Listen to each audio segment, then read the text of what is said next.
Hi, I'm Glenn Rabenberg with SoilWorks. And just like a lot of you, we are experiencing a horrible wet spring.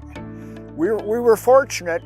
We were able to get in almost half of our corn. The other half, we're not sure if we're going to get it in. Probably like you, not sure if you're going to get yours in either. If preventative planting is an option, take a look at next year. If this year's a bust, you get paid for not planting, take a look at the soil conditions that you're going to have once the water dries up. Right now there's no compaction, but look at the fields. The more water that drains to the bottom of the field or the low spots of the field will definitely tell a story of compaction on the higher elevation or the knolls or the hills of that soil.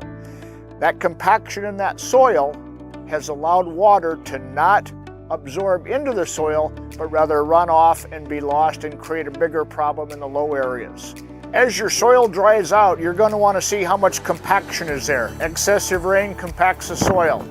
A penetrometer is a wonderful tool, and your soil, to be healthy and microbially active, needs to have 200 pounds per square inch of pressure or less. Calcium and phosphorus are the first two minerals needed to start all life. That's microbial life, that's soil life, that's plant life, and if you're feeding your plants to your animals, that's also animal and human life. Your soil may be wet, gooey, and muddy right now, but hopefully that will change. It will dry out. Eventually the sun will shine. And as your soil dries, take a look at it. If you have cracking, crusting, sealing, lumping, clumping, clodding, that's probably going to be pretty natural because the heavy rain and the excessive rain has driven and leached the calcium down out of your top profile of soil.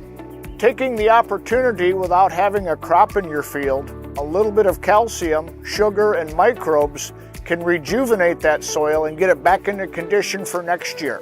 The excessive rains leach a lot of nutrients down through your soil profile.